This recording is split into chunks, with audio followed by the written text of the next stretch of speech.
bu nekkee da ngaa sukkandiku ci yëgle rek nga xam ne bu njëkk suñuy mag ñi dañ daan am ñoo xam ne wala famille wala lignée yoo xamante ne bii ñoom lañ daan jagleel loolu bu buur bi di wax am ñoo xamante ne bii ci seeni yëgluwaay moo xam ay tamala moo xam noo ko mën a tuddee wala seeni junjung ci lañ daan jaar donc c'est bien avant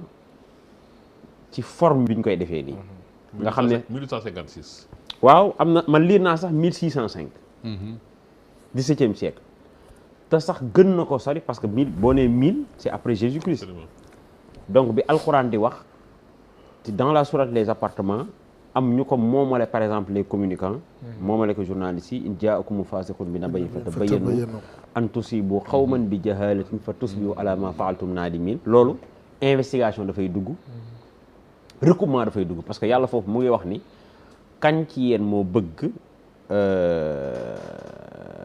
maanaam ngay wax ci nit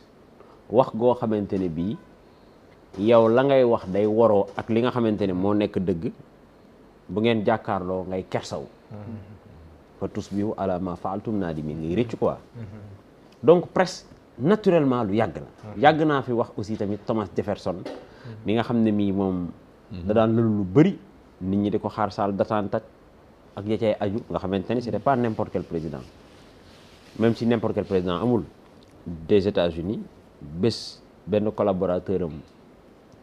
interpellé ko ne ko ñu ngi lay xaar mais dañu seetlu ne yow da ngay lëlu rek di lire journaux et cetera mu ne ko carrément ñii may lire mooy ñi nga xamante ne bii liñ may xibaar yow boo ma ko waxee dama lay effacer parce que yow décret moo la fi bàyyi mu waxaat ne aussi tamit s'il avait à choisir entre un gouvernement ou bien des journaux il allait choisir des journaux sans gouvernement parce que ñooy def opinion et le prolongement de l'opinion naturellement c'est le vote c'est le choix citoyen Palais Bourbon Hugo donc presque mën naa ci wax lu bari Palais Bourbon Hugo daana wax ni la liberté de comment dire encore le droit de vote et la liberté de la presse sont les deux faces d'une même pièce de la démocratie man dama mës a gëm ni président day yàgg rek mais toog waxtaan day am yàgg naa wax ni le prolongement de son audience avec les jeunes reporters c'est de rencontrer de discuter d'échanger de vive voix d'homme à homme avec les patrons de presse yaa ngi dégg journée sans presse est-ce que xam ngeen ni tey bu ñuy préparer le dossier pour def eurobond mais ci dossier bi l'état de la presse daf ciy bokk mais daf ciy bokk. mais pas une presse qui paie pas ses impôts quand même. non loolu yow sa commentaire la li ma lay wax nii le ministre Cheikh Diba mënu ma weddi li ma lay wax nii si on prépare un dossier pour aller sur le marché lebi xaalis parce que presse dafa bokk ci démocratie loolu kenn mënu ci dara. sur le principe on est d'accord. léegi nag ñun en famille mën nañ toog ne bii presse lañu bëgg ñu am suñu responsabilité. yaa ngi dégg parce que y a pas de liberté sans responsabilité parce que tey boo xoolee document bi génn te weddeeguñ ko ñu ne la aide à la presse bi mais Ahmed Diallo aide à la presse bi bu nekkee on est à 1,9 milliard document bi li mu wax mais c'est ahurissant c'est-à-dire li document bi wax te kenn weddeegu ko Ahmed Diallo loolu c'est un scandale bu dee dañu wax ni bu dee document bi li ñu wax ci document bi. mais ban source la document bi. non loolu kay c'est le ministre Aliou Sall moo ko waxee tey jii. répartition du fonds d'appui et de développement de la presse à la presse autant pour moi porté à partir de 2012 à 700 millions budget bi dañ ko yóbbu en 2022 à 1,4 milliard 2023 ñu yóbbu ko à 1,9 milliard ñu ne 800 millions yi ont été alloués à des activités ou structures autres que des entreprises de presse directement c'est scandaleux. sëriñ bi loolu lii kese jarul toog waxtaan ñu xoolaat environnement des médias ñi ci bokk ñu maintenir leen mais ñu ci bokkul quoi xoolal ñu bàyyi ñu quoi en fait parce que le mec quand même c'est trop élastique quand même. Ça c'est vrai. 1 milliard 900 nga jël 800 millions yi jox ko ay influenceurs ay saagakateurs ay waxkatul mais attends mais loolu moo tax on a quand même un environnement qui ne répond pas aux normes ça c'est un problème dañ waxante dëgg fii kenn bañu fi fay impôt man mosuñu maa dégg ma ne bu ñu fay impôt xam nga tey jii on a vu un patron de presse comme nee nga bu ñu cité bu taxaw déclaré ne moom mënatul c'est-à-dire fay mais février 2023 2024 bi passé y a une animatrice chroniqueuse qui s'appelle Absatou Sy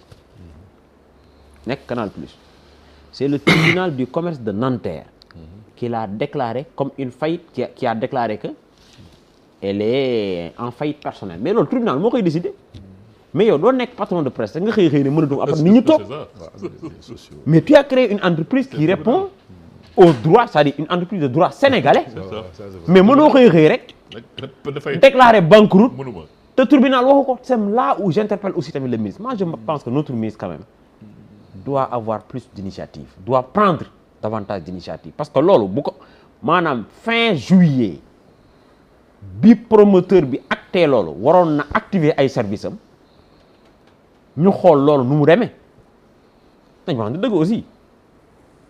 entreprise mais mënoo xëy ne dama def faillite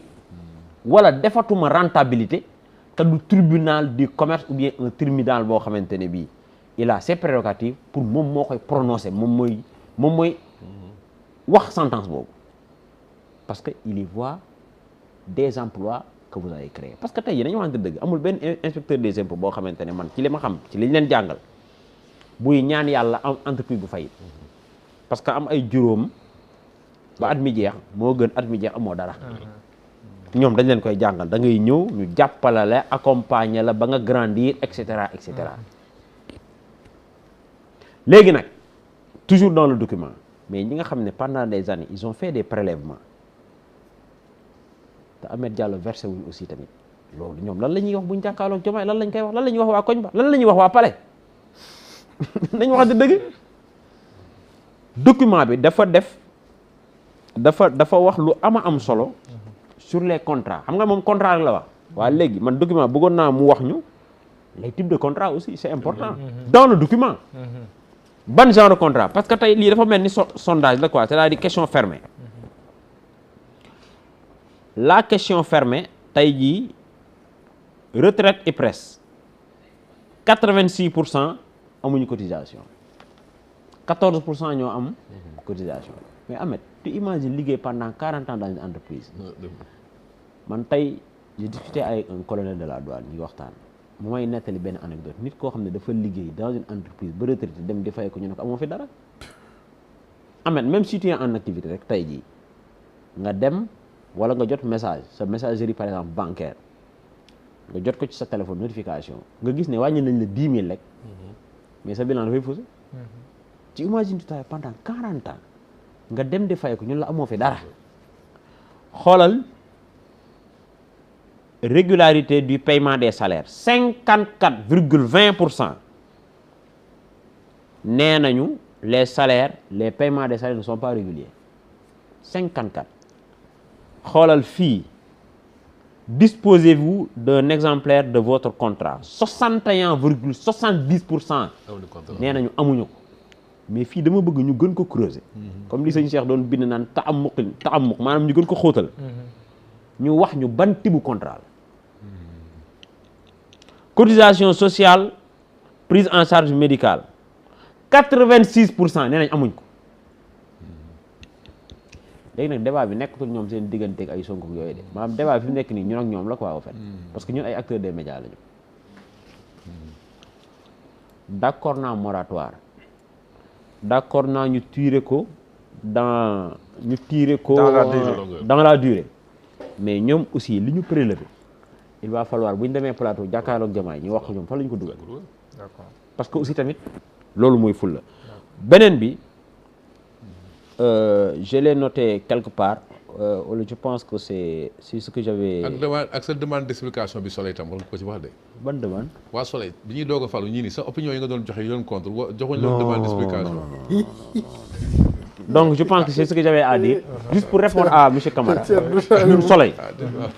ñun on a l'habitude franchement de couvrir tout le monde.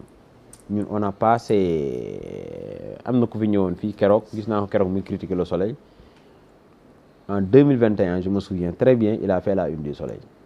On n'a pas ce problème. Non, c'est pas la peine de citer ça. Non, c'est pas la peine. C'est pas la peine. Non, vous le citez. Yow nee nga déjà bu ñu cité kay. Non, mais c'est un acteur politique moom voilà. moo kii quoi. Donc moi je pense que par rapport ak une yi ngeen def. Si non xam nga ça me permettra de dire à monsieur Camara que man ci li ma xam yow loolu aussi tamit xam nga ko. C'est-à-dire journal dafay am ligne éditoriale ñu xam fan nga jëm. Il y a des lignes éditoriaux. Des lignes éditoriales mais pro et qui l'assument qui font des éditos yoo xamante ne bi ils ou bien elles promeuvent la politique du gouvernement